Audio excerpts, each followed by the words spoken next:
days, and we are back to having a lovely storm in Southampton. So if you can just let me know that all is good, then that would be great. Thank you so much, everybody. Thank you. That's great. I'm glad to see that it's all working more or less fine. So good to see, good to hear, and excellent, brilliant. Well, I'm just gonna make sure that my PowerPoint is running all okay, which should be the case. There we go, seems to be happy with me. Brilliant. So guys, we are starting in literally 2.5 minutes, so please get comfortable. Let us know how you're doing, where you're coming from. You're very welcome to introduce yourselves in the chat. For those of you watching on YouTube, hi, thank you so much for joining us here. And hey, Leighton, how are you? Welcome, Anne and Marie. Hello. Hi, Bridget, thank you so much. Hi, Sue, welcome, Lorenzo. How are you doing? Thank you so much for joining us here. And thank you so much, everybody that is just arriving into the chat. We still have about 1.5 minutes to go. So, plenty of time to get comfortable, grab a cup of tea, and actually, I hope that you have popcorn, because if you thought the previous session was full of shenanigans, I'm gonna tell you, it's Carolingians are a riot. They are just they're great. So we brought back Dagobert and Pippin as names the other day, so I'm really curious to see what we come up with this time around, guys. It's really been truly inspirational. Hey Simon, how are you doing? Great to see you too, Leighton. Lovely having you back. Hi, Marty. Thank you so much for joining us, friends. Hope you're doing good.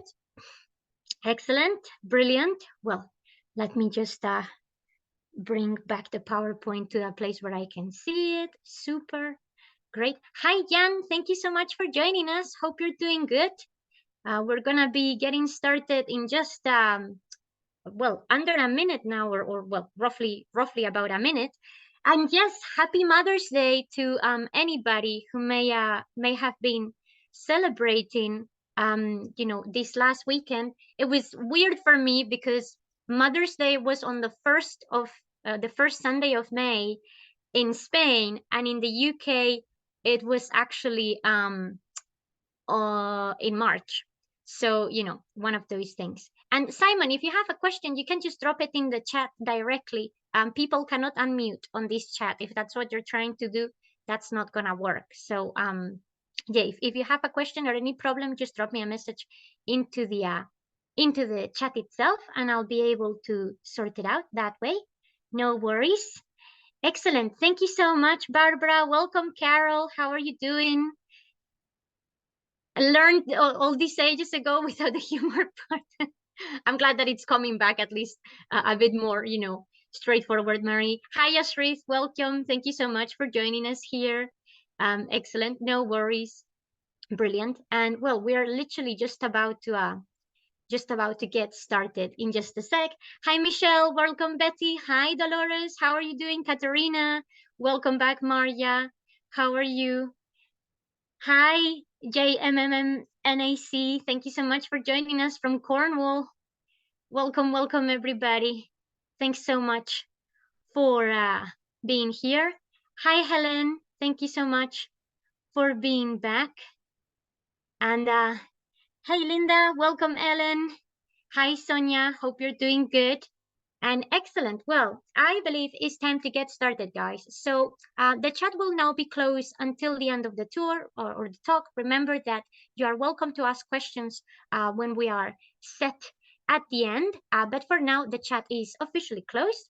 And I'm just putting into the chat very quickly now the ways in which you can actually help us here in World Virtual Tours through the generosity of your donations via PayPal and Stripe.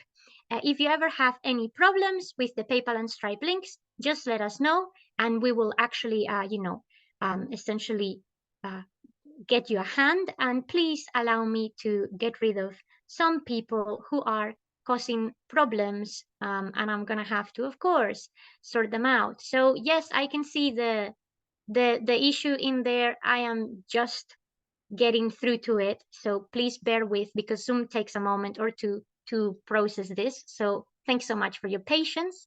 And well, without any further ado, I will also introduce myself. So for those of you who may not know me, my name is Dr. Lilian Céspedes González, and it is doctor because I have a PhD from the University of Winchester, where I did originally study the Carolingians alongside with the Vikings. In fact, today we will hear a thing or two about the Norsemen, since they actually do come in contact with the Carolingians a few times.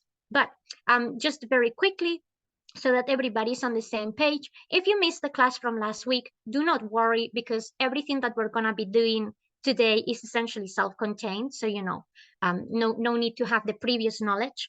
It helps to frame things around, but the idea behind the academy is that although it's a continuous narrative, you can, sort of do them individually as individual classes. So today we're going to be focusing specifically on the Carolingian emperors, and as a result, I'm going to start sharing my screen just now, so we can, if Zoom wants to actually do the thing, that would be great. I'm very sorry, it seems to be having a funny 5 minutes. It sometimes happens when we have to kick somebody out of the room.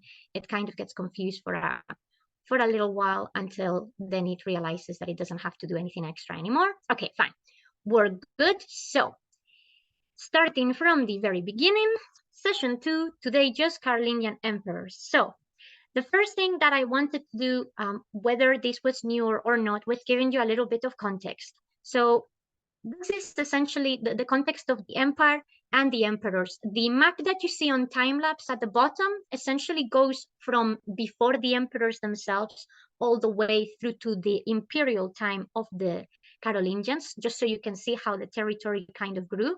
The banner that you have at the top is the actual banner that they were used from a dynastic perspective, and at the bottom the image here represents just the long lineage, because like we mentioned last week, the Carolingian kings and the emperors particularly actually trace their origin all through the Middle Ages and way past into it. Even recent kings of France, in the modern state of France, can actually trace their lineage back to this original, sort of dynasty. So a little bit of background, just so we all understand where we are operating. So the Carolingian Empire is actually a very short period in both Frankish, in terms of the early Middle Ages, and French history in the overall, span of that time. It only lasts, properly speaking, from 800 to the year 887. So it's not even 100 years in full, and you will understand why we only call this section the Carolingian Empire as we go through this lecture. Well, the Carolingian Empire, as it stands, is really a modern day concept. The Carolingians didn't necessarily frame themselves as Carolingians, for starters, and their empire normally received the name of the new Roman Empire, since, well, a lot of power politics were involved in the subject, or the Francorum Imperium, the empire of the Franks. So again, just to emphasize that these modern namings that we use are not necessarily what the contemporaries would have to. For the vast majority of time, we know that the people that lived near the Carolingians often refer to them as the emperor of the Franks, the king of the Franks, etc., etc. Well, how many people lived in this empire? Well, we are not entirely sure. We have revised figures. As you know, we can never entirely agree, but it's between 10 to 20 million of people. Yeah, because 10 million difference is not, a lot, obviously. And the territory is actually known as Frankia, which is where we eventually get the word France coming from. And it will go way beyond the territory of what is modern day France, as you can see on the time lapse here. Essentially, the limits are defined by two main rivers, the Loire, then the Rhine, all the way down to the Pyrenees. On the other side, all the way up to the territory of the Danes, essentially Denmark. And on the little side, Brittany. Brittany was always an independent province. The Carolingians never properly went into it. And then we have Italy. But as we will see, some of these bits and bobs will eventually become incorporated into the empire itself. Well, why is the Carolingian Empire so important? Not just because it kind of shapes what will eventually become France, properly speaking, and it creates this long lineage of, rulers. It's also very important because it's essentially the first proper big empire that happens in Europe since the fall of Rome. So we're talking of the first proper empire in about 400 years, which I'm sure you all realize has big political consequences, right?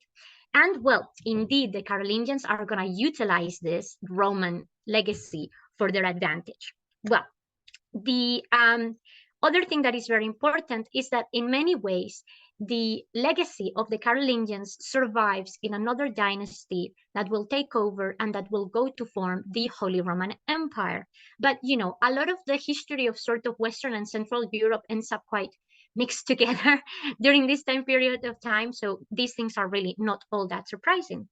Now, what may confuse you or perhaps catch you unawares is that in theory, there are only 6 Carolingian emperors. That's all the people we're going to properly talk about, in detail today. And that's because, well, in reality, the empire is kind of already broken since the moment Charlemagne dies. So, it becomes a very history of messy rebellions and backstabbing each other. So the concept of empire is flexible in this idea. So keep that in mind. I'll explain a bit more when we get to each of these emperors. And the other main issue that we have is that although the Carolingian dynasty is going to continue after the period of the empire from 800 to 887, they will not be legitimate emperors. So we cannot, in theory, count them, if you see what I mean. They don't count. We can skip them in that sense. So it's a little bit of a difficult thing to wrap our heads around because it's not necessarily entirely linear, but we're gonna try our best. Now, the most important thing that we're gonna really see through the continuation of these emperors is how they all behave, what they try to achieve, and really how difficult it is to stack up to the legacy that Charlemagne's grandfather, Charles Martel, which some of you may remember from last week, had already, created. That degree of stability, the control, and the military prowess is all very difficult to, properly hold together for a long period of time, particularly at this moment in time in Europe. And well, without any further ado, the first thing that we're going to talk is about the most important Carolingian emperor of them all, of course, Charlemagne. Now, Charlemagne is going to be ruler of Frankia between the year 768 and 1814, which of course is before the empire begins. Why is that? Because remember that there were kings of Frankia before the empire becomes a thing. So Charlemagne is going to be king of the Franks in 768 with his brother Carloman until Carloman dies in 771. Then he will also become king of the Lombards next to Frankia, and you can see it here in the map in 774. And finally, he gets officially crowned emperor in the year 800. But of course, the development of the empire had already started when he was a king. So with Charlemagne, we need to be a little bit flexible, if you follow my meaning. Now, the name Charlemagne, once again, is a modern construction that comes from the French Charlemagne, which essentially comes to say Charles the Great. In the Middle Ages, his name was Carlo, Carl, or Carolus, depending on which dialect we're using, whether it's Latin, some kind of Germanic, mishmash of the two, etc., etc. And the reason why he ends up receiving the name Charles the Great is because the legacy that he's going to leave for the rest of the country is that powerful. But he already was continuing the legacy of another great Charles, which is Charles Martel. And that is from these two Charles, Charles Martel and Charles the Great, aka Charlemagne, that we will get the name Carolingians, because Carolo, Carolus, Carolingium is the way that the word eventually becomes used in our modern day time. Well, the thing here is that Charlemagne is going to be a very particular ruler. You have here, by the way, one of the coins that we know of his reign. He's very active, which is not something that we always see. In fact, you're going to see how his descendants will not necessarily follow this trend. Charlemagne is going to just be campaigning all the time and developing many different aspects of his rulership all at the same time. He has fingers in many pies. The first thing that becomes very important for him is the expansion of the kingdom of Frankia into the area of the Lombards for two main reasons. In 772, the Pope himself asks for some help. This is quite a troublesome area, and the Pope, the Papal States, have always been a very delicate, sort of, I guess, location in the area of Italy overall. But more importantly, the sons of his dead brother Carloman had fled over to Lombardy. So there were also political interests to control the dynasty, if you see what I mean. So he acquires Lombardy that way. That's how he starts developing his relationship with the Pope. And then Charlemagne is really going to continue this great grandeur a lot farther. He's actually going to have many frontier wars because, of course, where they are, the Franks had simply too many neighbors. So he's going to have frontier wars down with Spain and different factions of Spain. And that's how they end up incorporating the area of Barcelona. And he's most famously going to have a lot of campaigns up north in the area of Saxony. This is going to be a huge back and forth. And the subjugation of Saxony is very important for Charlemagne, not just for political reasons, because as you see, it really gives him a much more comprehensive, state from a geographical perspective, but also for religious reasons. Because you may recall, and if not, I'll remind you, that the Franks converted to Christianity about, only 300 years prior, not even, just about 200, with Clovis the First. There were still a lot of Germanic tribes in Europe that were not Christian. And the Saxons were one of them. In fact, we have accounts of them, and we will talk about this more next week when we talk about government and religion, where they sort of comment on how they had already christened the same Saxon like 3 times, but obviously the religious conversion wasn't sticking. So Charlemagne really needed Saxony to be subjugated so he could keep order and gain essentially religious kudos in that regard. Well, as a result, he will then develop that area further. He will also continue campaigns further down into Italy. He's going to try to take over the area of the Benevento, and he's also going to have wars on the eastern frontier with the Avars. And the Avars are going to have a huge empire that actually goes from roughly what is currently sort of the Balkans and Eastern Europe all the way into the Central Asian plains. So, this is a big thing for him to be fighting so many people and such big enemies. But the most important thing happened on Christmas Day of the year 800, which is the coronation of Charlemagne. Now, how does this all come about? Well, essentially, the Pope was in very serious trouble. Like, he had far too many enemies, and there was serious concern that they were actually going to hurt him and probably kill him. So he liaises with Charlemagne as this alliance that they already have so that he can escape, and Charlemagne takes him under his protection. And it seems that sort of as a way of repaying the favor, and more likely than not, as a way of having a very powerful ally for life, the Pope decides, you know what, I'm just going to make you emperor, and that's okay. Now, from the point of view of the Pope, this is very important because the residue of the Roman Empire is now in Byzantium. And that also means that Byzantium is leader of politics and religion, which doesn't sit well with the powers in Rome for obvious reasons. So there seems to be more than one agenda, if you see what I mean, as to why the Pope makes this move. But anyway, it happens.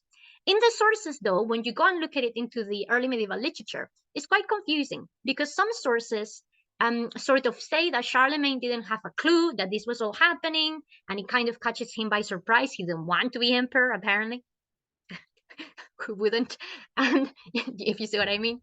And other sources kind of tell us that already from these early meetings that he had with the Pope, there was something, being cooking. So it's kind of a little bit difficult for us to truly understand, the truth behind it. But whichever the case, he becomes emperor, and that's all that matters. And from this moment on, he's going to continue further his expansion. Once he has taken over Saxony, of course, that just means that the border moves farther up. And that is going to put him in contact and in trouble with other people that are going to prove to be a lot more problematic than those pesky Saxons. And those are going to be the Danes. Well, There's going to be back and forth war with the Danes. Eventually, this will lead to many of the Viking Norse raids that we're going to see through the rest of the Carolingian Empire. And then something quite unlucky happens. Charlemagne has 2 kids, and unfortunately, one of them dies quite prematurely, which sort of makes things difficult for him to look forward to succession.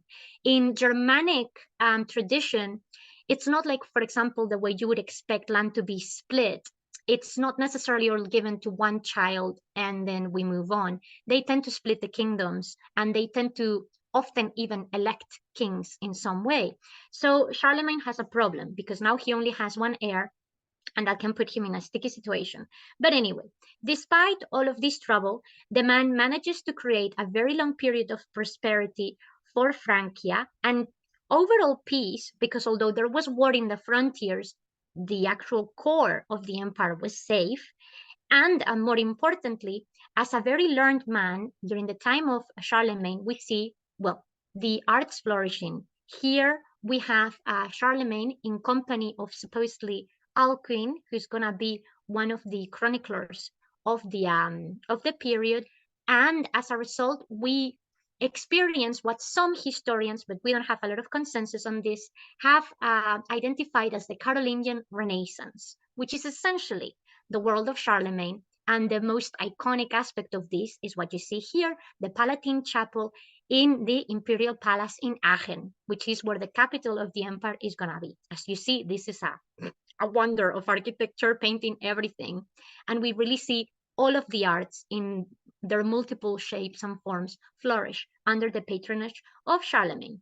Now, on top of that, we know that he's going to be very hot on religious reforms and, in many ways, shaping the church in a way that they can take back ownership and take control away from Byzantium. He's actually going to convoke 23 synods, I think it is in total, throughout his lifetime, which is an awful amount of synods if you think about it. And the agenda to just reform and be consistent, particularly from the point of view of monastic life, becomes really important for him. So a lot of the treaties and a lot of the knowledge that we have of the greatest, ideologies and policies that Charlemagne was making all has to do with religion and power, because in many ways, his power as the emperor was legitimized by the Pope. So, trying to keep up with the game was important for the man. And on top of that, he really becomes the patriarch of a huge dynasty. The man ends up birthing 20 children out of his wives and concubines, because some of them are going to be illegitimate kids. But what is quite remarkable is we often really call Charlemagne the grandfather of Europe, because all of those kids, even the ones that were illegitimate, a vast number of them, in fact, the majority of them, actually grew in his court. They weren't pushed aside, they weren't kicked to the margins. They grew as part of one big family where everybody had a role to play. And this is quite remarkable because not many rulers behave this way. So the legacy of Charlemagne is not just everything else that he creates, it's even just the family that he makes and how that is going to affect the fate of Europe in a, much more physical sense, if you see what I mean. But well, of course, all good things come to an end, and unfortunately, he eventually dies. Now, here is where we have a very quick view, so you can see how Europe was exactly at the moment where Charlemagne died. So you can see the insane amount of territory. This was the largest expanse that any European country had really managed to acquire. Now, some of these territories were not all necessarily entirely owned by the Franks, like for example Brittany. It was what we call a tributary kingdom or a marsh, and that means that although they were part of the empire, they were semi-independent, which happens quite often in frontier lands, just to kind of keep it's almost like a buffer state between you and your enemies. If your enemies decide to come through, they can kill all those other people before they get properly into the depth of the empire. So that is how the Carolingian really comes to shape. Well, then of course Charlemagne dies, and his only remaining proper legitimate son comes into the equation, which is Louis the Pious. And Louis the Pious, as we're going to see, nickname comes a lot later in time. Now, Louis was actually co-ruler, co-emperor with his father for a year, from 813 to 814. And we're going to see the Carolingian rulers do this a lot. The main heir, the one that's particularly going to be emperor, shares the title for a number of years before the death of the predecessor. And that is as a way of ensuring legitimacy, but also almost like showing down the ropes, if you see what I mean. Well, Louis hears that his father has died in Aachen in 814. He suspects foul play, even though we're pretty confident there was none. Charlemagne seems to catch some kind of pneumonia. He ends up developing pleuritis, and he just dies of a very, very nasty, chest infection, or at least that's what archaeology and science say. But he gets quite paranoid. So he marches into Aachen, and he decides he's just going to do a huge purge of everybody that was powerful during the time of his father, just in case. And he pretty much rules with an iron fist. And all of this essentially eventually comes to bite him in the back, because as the years go by, he's gonna kind of earn a reputation for being a little bit ruthless, until the famous incident of 817. It was a Holy Thursday, so this is in the middle of Easter. And I say famous incident because it's very clearly recorded in the sources that this happened. He was casually hanging around in one of the areas in the palace in Aachen with a few of his courtiers, and a whole gallery collapsed, and it actually killed a fair amount of people. Louis, by some miracle, goes unscathed. So Louis does some, reflection and thinks, ooh, I wonder if this is some kind of sign that I need to change the way I am. And because he gets quite concerned about his well-being, he decides to do an early will and splits the empire between his 3 children with his first wife, which again is quite a common thing to some extent with these early kings and rulers. So everything is good, apart from the fact that Louis makes a teeny tiny mistake. Now, I told you Charlemagne had a very large family. Not all of the people that ended up ruling his lands were direct descendants, as in, his children. They may have been kids of sisters or brothers, etc., etc. And this is exactly what happens here. There is going to be a man called Bernard of Italy, who happens to be Louis's nephew. And Louis kind of forgets about Bernard, even though he's king of Italy. And Bernard feels left out and decides, oh no, my evil uncle is going to cut me out of the inheritance. He's threatening my position in the court. So the only thing that I can do is, of course, conspire against him and rebel. Obviously, this is how every single medieval tale goes, right?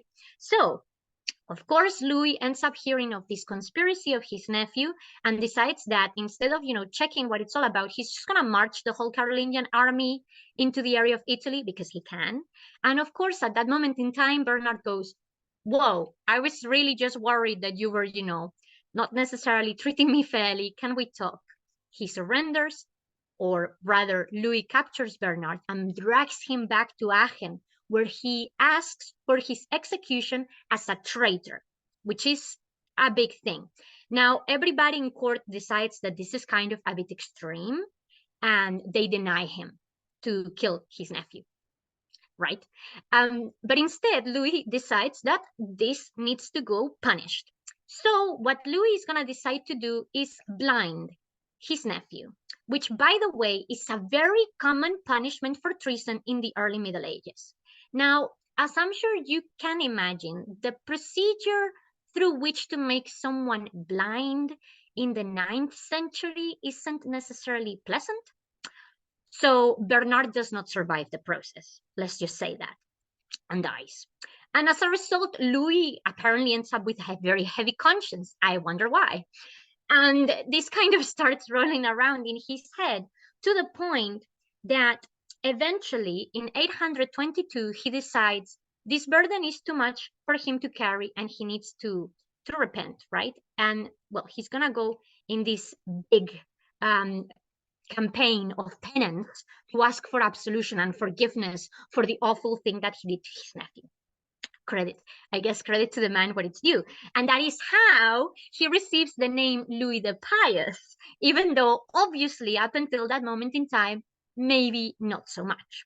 So in the process of, embracing this new side of himself, Louis also decides that the right thing to do is try to reconcile with many of his half brothers and a lot of the people that he ousted from the court in Aachen at the beginning of his power, and sort of, try to keep everybody a bit happy. So he recalls a lot of the political exiles, and that actually causes quite a big problem for him, because at this moment in time, he's been so focused on his religious, expiation, that he starts looking like a weak king. And as we know, that doesn't necessarily sit well with a lot of people. And it is roughly at this moment in time when he starts having a seriously big problem. His first wife dies. Louis is still relatively young, and he gets pretty much pushed to marry again, which is something that, again, is quite common in the Middle Ages. If your spouse died relatively young, you were expected to take another one because, times were brutal. You simply didn't know what the chances of survival of your whole progeny was going to be. Well, he gets married for the second time, and very quickly with his second wife, he's going to have yet another baby child, which is not part of that three-part inheritance. So, thinking of what happened to Bernard, entirely Louis' fault, he thinks, oh, if I don't add this child now into the will, maybe I'll have the same problem again. I need to fix it. So he tries to liaise with his other children, but they say, no way. Like, you've already given us land. You're not taking this from us. Many of them had inherited, if not all, part of those lands already in life, so that Louis could dedicate themselves to be emperor and the other kids to sort of organize the kingdoms a bit more directly. So this is going to essentially lead us to a big ruckus, and the kids are going to rebel. And from pretty much 818 to 840, there is rebellion after rebellion between the kids of Louis, and therefore a lot of civil war, which I'm sure you realize is going to leave a lot of the stability that his father Charlemagne had brought into the table a little bit looking not so good. Well, this is unfortunately how the empire ends up split as soon as Louis dies in the year 840. 3 kingdoms, more or less, that end up going to one of each of his kids, plus extra provinces with the Kingdom of Italy, and the main title of emperor to the eldest. So although the eldest had potentially less land than some of his other brothers, it didn't matter because he still had the title of the emperor. Despite that, essentially just meant, it's just a title. He didn't necessarily had all that much power in the other lands. So this is how the puzzle starts shaping to the very quick downfall of the Carolingian Empire. And that's how we get to these rulers of whom, frankly, I don't have much to say. Not because I'm mean and I'm trying to get through them fast, but because legitimately, from the point of view of rulership, they just don't do all that much. So Louis' successor is his eldest child, Lothair the First, and he's gonna be emperor between 817 and 855. So Lothair is co-ruler with Louis for a long period of time. And, well, he inherits already this broken empire, so how is he gonna deal with his other 2 brothers? 3, if he counts the half-brother. There's lots of problems in terms of back and forth, and because he's the main instigator of a lot of the rebellions and civil wars, everybody's essentially a bit on the fence about him. So not a lot actually happens during the kingdom of Lothair because he needs to try and find stability, and it's very hard for him to do so. And on top of that, our dear friends, the Norse, start coming into Frankia since the, border essentially became ever so friendly, and they start raiding, which is going to cause a lot of distress through his political campaigning. So that's a serious problem. And on the other hand, at the south of the empire, the Saracens, the remnants of Al-Andalus, will start doing the same. So Lothair has too many different issues inside and out. And then suddenly, in 855, he becomes incredibly ill, divides the land that he has between his, once again, 3 kids, and then he dies. So you start seeing how all of these splinters, right, start coming out. Well, Lothair, by the way, is the one here on the left, which one of the best things he actually leaves behind is this set of gospels, which are truly beautiful, but not really much else in that sense, alongside with the coinage that we have from the time period. And then we have his first descendant, Louis II. We don't have a lot of Louis II because he doesn't last an awful amount of time. He goes from 844 to 875. And essentially, the man was in a very tricky situation because his inheritance, as his father had split the kingdom, in three once again, it meant that he had inherited no territory outside of Italy, even though he had the title of Carolingian Emperor. And even though the capital was in Aachen, not in Italy. So he was essentially set up for failure. How can you rule the majority of an empire from a tiny piece of land that was literally acquired less than 50 years ago? Not the greatest political situation to be in. And as you see, we don't even have all that many, evidence in terms of iconography, legacy, etc. for Louis II. So what we have here is one of the little icons from manuscripts and his tomb in Milan. Well, because he's essentially just in Italy, he's going to try and make the most out of it. So credit to the man, he's actually going to campaign to expand the territories that the Carolingians had in Italy farther away from the area of Lombardy. He's going to carry a very big campaign into the area of Bari, and he's actually going to win and conquer. So in his limited amount of, I guess, power, he's able to grab more terrain. But Louis gets a little bit overambitious and makes a critical failure. Not very long after this big success at Bari, he decides to continue and push over to the Benevento. The Benevento has always been a very tricky area in Italy, and those of you who perhaps did the Academy of the Normans with me will remember it's one of those areas that will continue being troublesome for another 200 years. Well, as he's just preparing to actually go and conquer his rival in the Benevento, some kind of mishap happens and his rival captures him and imprisons him in the Benevento. For this time period, Louis II actually loses, properly speaking, the title of Emperor of the Carolingians. He needs to be recrowned emperor upon release. And it just ends up being, honestly, like such a huge, shame for the whole family. Like, descendant of martial warriors gets captured by his enemy, loses crown, title, etc. And for more damage to injury, Louis dies only leaving one daughter as legitimate child, which means the line cannot continue that way. So we're going to have to do a little bit of rejigging to see who gets the empire, right? Well, here is when this very funny man comes into the equation. And since we are already in Charles the Bold, then I assume we're halfway through the tour, and I will put into the chat the ways in which you can keep on contributing to the Academy and everything else that we do here in World Virtual Tours through your donations on PayPal and Stripe.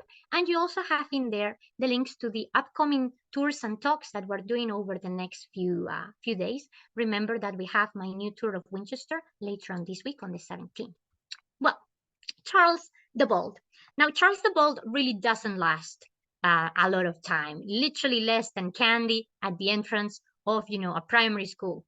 He is emperor from 875 to 877. 2 years, that's it. But to his credit, he had been king a lot longer, just not retaining the title of emperor as one would have expected. Now, Charles is in a very strange situation because he essentially ends up ruling territories that were adjacent or in the margins of the main chunk of Carolingian land here in the sort of, area of modern day France, until through swings and roundabouts, he eventually gets in there and acquires the largest chunk of territory. And everything seems more or less okay for Charles, just low-key king of the Franks, until his brother Louis dies without a legitimate heir. So Charles decides, this is my chance to elevate my position. So he goes to actually meet the Pope to essentially ask for support for him to become emperor of the Franks once anew. And he receives this support, which, is all good and well. But remember, there were 3 children. The other one that is left behind, Louis the German, isn't particularly happy about what's happening. And he essentially thinks that his brother Charles is just, taking advantage too much of the current situation. So he goes against brother, brother against brother. Eventually, Louis the German, the third sibling, will die. So Charles is like, excellent, all of my brothers have died. I acquired all of this land completely without actually having to do that much work. Awesome. And he tries to actively launch a campaign to properly acquire the kingdom of his brother, which is what remains there in the sort of green, but he's not successful. There is a lot of resistance because that is the area of what belongs to, well, essentially Saxony and part of Lotharingia. And a lot of the people, a lot of the nobles in there are just not going to see Charles as the legitimate ruler of the area. And he's just going to force, something that wasn't going to happen. It just doesn't come together. So he kind of gets stopped right there and needs to rethink the situation a little bit. And then something happens. The Pope, who is, of course, his biggest ally because he's quite literally giving him the title, starts being in trouble by the Saracens. And he asks his protector, they were, made, I guess, emperors for a reason, for help. So Charles is like, okay, cool, no worries. I will go and provide assistance in Italy against this invasion. So he rallies his army and he starts walking that way. Except a lot of his nobles, because of this very tricky situation in which he's in, do not support him and they do not support his campaign. And back in the early Middle Ages, the emperor, the king, whatever, they didn't have necessarily, the army didn't entirely belong to them. The nobles existed as, a way of providing for those soldiers. And essentially, most of his nobles say, we ain't going to war for you, Charles, so figure it out. Which essentially means that halfway through his journey, Charles needs to fold his ears and say sorry to the Pope, turn around like a coward. And in the process of getting back home, he dies, which is quite unfortunate. So as you see, the family don't have a particularly, good reputation. So the empire is once again left in shambles.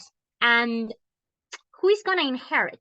Well, not a direct descendant of Charles the Bold, who, by the way, receives the title ironically because of this kind of display of cowardice and his inability to keep up, in good terms with his most important ally.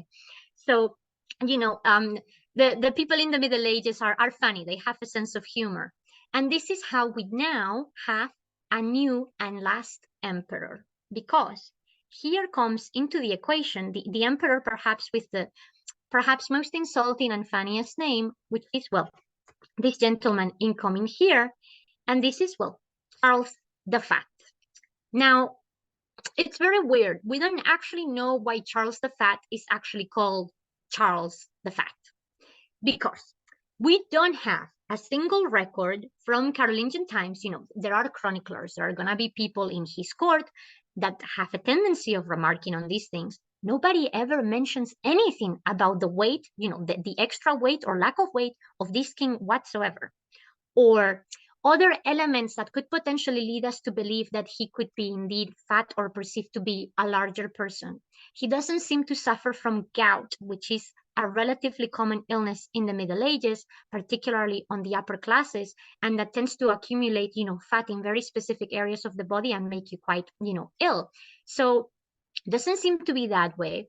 Doesn't seem to be anything other than a source that happens for the very first time in the 12th century. Doesn't say where it gets this information about Charles III, as we normally call him, in more official terms. It gets the nickname of the Fat. However, because, Charles is such a popular name throughout France in the Middle Ages, it becomes sketchy.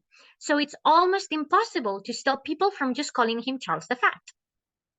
And as a result, we have this king with this random nickname. We don't know why or how.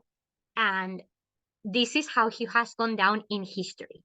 Well, it doesn't really help, to be honest, to know that his his kingdom and his time as emperor aren't gonna be super, super successful. Now, Charles becomes emperor because he's one of the kids of Louis the German, of the third brother. And, well, essentially, he really becomes emperor through accidents, deaths, and abdications. Everybody else that was in the line before him to inherit ends up dying, pushed aside, or they step down because they're really not up to the standard. And that's kind of how he only becomes the only possible person for the role. And this is actually a little bit sad because we actually have pretty good records that Charles gets a lot of flack during the Middle Ages as a sort of passive, inactive, and incompetent king. But when we've actually gone looking into the things that we actually know about him, we have found no fatness, but we have found a very serious illness which seems to have affected his, rulership, or at least at certain stages. And we are pretty confident that Charles III had actually epilepsy, which would explain why when he had, certain fits and certain problems, he may come across as being obviously weak or unable to rule, because he could be bedbound for a really long time. So it's a shame because we reckon he could have been a really good king, but within the epilepsy, the awkward circumstances of the kingdom, and those Northmen coming back for more gold, he ends up in a serious amount of trouble. The Norsemen had been raiding now this area of the world for the best part of 20 years solid, and they hadn't actually encountered all that much resistance. So a very big raid happens in 885 and 886. Some of you may recall this from our lecture on the Viking worlds or the Norse worlds, which is the Great Siege of Paris. And this is going to be a huge blow for the Carolingians, because Paris is a relatively well-built city. It had good defenses through the river, and it just ends up completely, taken advantage of by these Norse raiders. So it's not a big, set of confidence. And the coronation of Charles III as Pope is, as Emperor is also quite strange. So, because his predecessor, Charles the Bold, had already left the papacy in a tricky situation with no support towards the Saracens, this is going to continue for a really long time. So eventually, trouble happens again, and the Pope goes like, hey, we're still waiting for you guys to come and help us. Can you please do so? And since Charles III is also King of Italy, it makes sense for him to provide that support. And that's how that leads to the coronation. The Pope is hoping that by truly giving the power all to Charles, he can reunite the power of the Carolingians and have his back again. But essentially, this doesn't happen at all. Because, well, all of the many problems, and in general, just Charles doesn't really do much to really help the Pope in any way, shape, or form.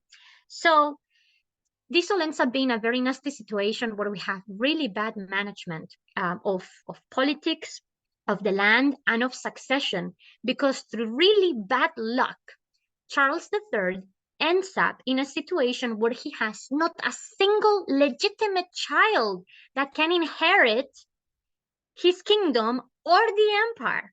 So in the last few years of his life, we see this back and forth between him and distant relatives, and sometimes not even distant relatives, just contenders to titles and thrones that sort of seem to approach him to see if he would adopt them. Just like we had seen Roman emperors doing the same if they didn't have necessarily legitimate children, or if there was a candidate through, military conquest or whatever that was more appropriate. And Charles at some point seems to have this kind of adoption favor going with at least 3 different people, which is sketchy to say the least. So it essentially just gives people no confidence whatsoever. And at the same time, a very ambitious nephew of him, Arnulf of Caranthia, will decide, this guy is obviously not going to get us anywhere. I can rally support. I am going to run against him. So he creates essentially a set of riots that start taking over the area and pushing away power from the main, royal court. Little by little, the power of Charles III dwindles, and within a couple of weeks, he actually ends up dead. And that is actually how the Carolingian Empire, as an empire, comes to an end, because like I said, there are gonna be many other Carolingians like Arnulf and his friends, but they are not gonna be legitimate, and they are never gonna receive that title of emperor again. The actual extent of the Carolingian Empire, as we know it here at the end of Charles, reign, will not properly be once again acquired until Napoleon comes through and claims those ancestral lands for, of course, the Kingdom of France. So, as you see, this is quite a, problematic, I guess, household, but very interesting. And as much as they may look like they're in a lot of trouble, the Carolingians are some of the guys that are doing best in Europe at this moment in time. So imagine how everyone else is running, right? Well, before I open the chat, just a couple of recommendations here, just so that you want to learn further and take the knowledge of the academy, a step more. If you just want to get a better understanding of the Carolingians as a dynasty, the first book is the one for you, because it does a general, swipe of it all.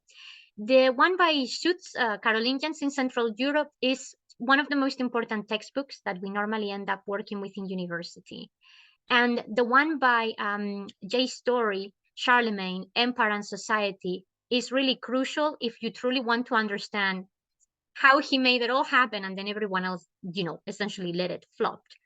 And finally, this one by Arley, it's quite new. It's only come out about 3 or 4 years ago. The Making and the Unmaking of the Carolingians explains very well this back and forth of, we have a kingdom, now we have an empire, how the empire splits into pieces, how does it all come back together and how does it not, and how all of those random little kingdoms that they started acquiring eventually will become dukes, counts, etc., and drive French history in a different way. And that is, pretty much all for now. I'm just about to open the chat.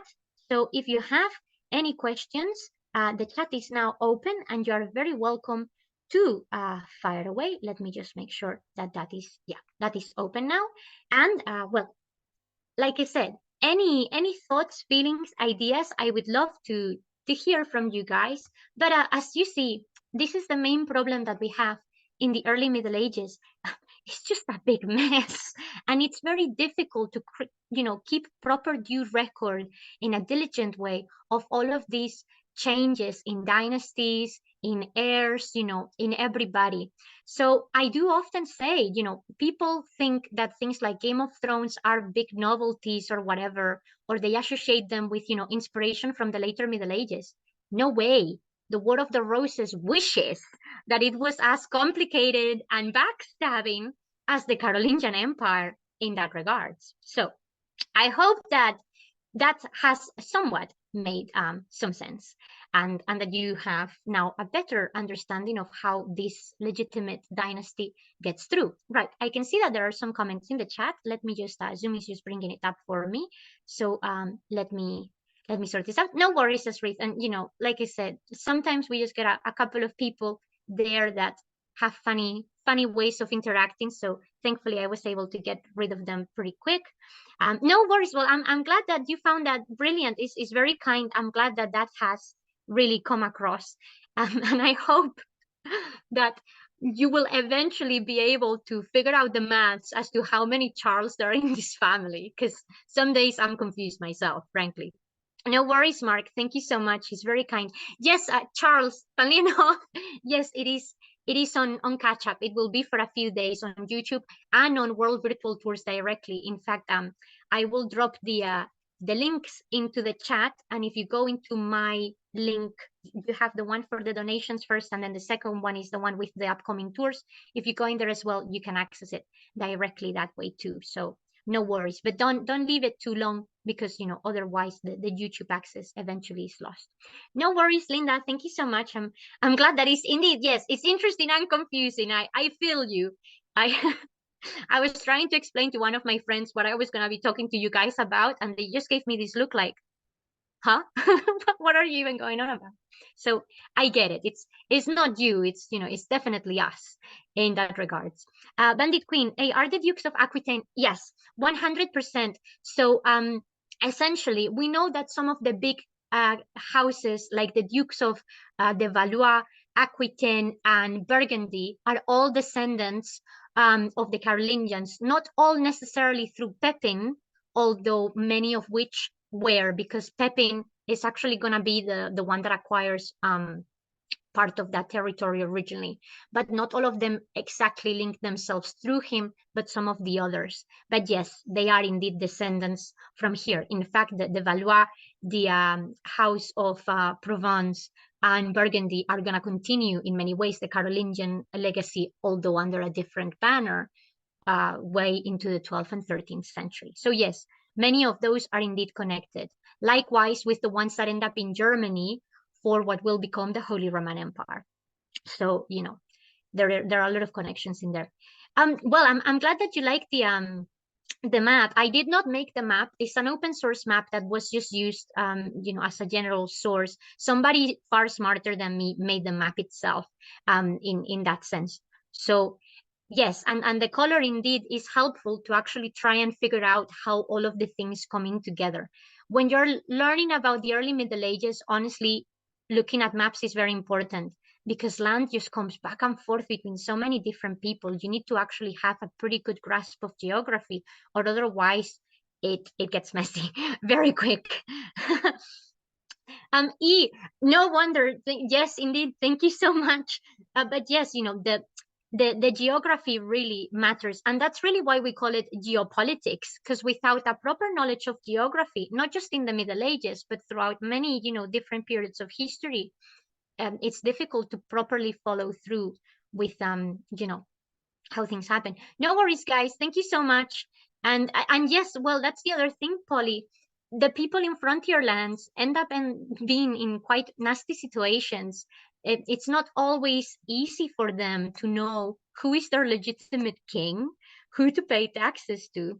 But thankfully, one thing that Charlemagne did, and we will be seeing a bit more next week in the lecture about government and the church, is a very good development of statecraft, so that those kind of things wouldn't necessarily affect, you know, the local areas as much as they could. And yes, Marina, we reckon that what Charles the Fat had was epilepsy, and if not epilepsy, something similar to that that could lead into seizures, because we have several of them very well documented. So, you know, from at least our modern day standard in terms of, you know, diagnosing someone in the past, that's what it looks like in that regards. Right. Let me just get to a few more of these questions. Thank you so much, guys. It's very kind of you. Any current members of the, so Yaron, we know that, well, of course, France doesn't have a monarchy anymore. Some of the ducal families may have a distant relative, but, you know, most nobles in modern day France can actually trace their bloodline all the way to Charlemagne. But consider that some other dynasties that take over, particularly the Bourbon, don't have that strong link. So if it's a link, it's definitely very diluted in that regards. So there you go. No worries then. And yes, if nothing else, they're entertaining, right? I'm sure they've given you a lot to think about. But this, wouldn't this make like a great soap opera? Like it's a who is who with just swords and, you know, kings trying to figure it out.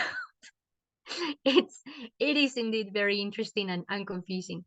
Decades ago, I had to write a paper in high school about the Holy Roman Empire. It ended up being 20 pages. Well, Kate, I'm not surprised because again, the back and forth of all of these Germanic kings end up really, you know, consummating into the Holy Roman Empire, and their nasty dynamics with the popes are already inherited from the Carolingians.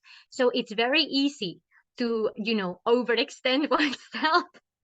I had to edit several parts of this presentation because I was like, I don't have enough time to keep on telling them about the juicy, saucy dynamics between these brothers, because honestly, it was quite crazy. And yes, indeed, Charlemagne was in cahoots with the Pope a few times, it seems, for more than one or two things. So there you go. In the Loire Valley, one of those border areas people lived. Yes, well, that's the other thing. The way in which they interacted with, you know, the higher echelons can also change a few times.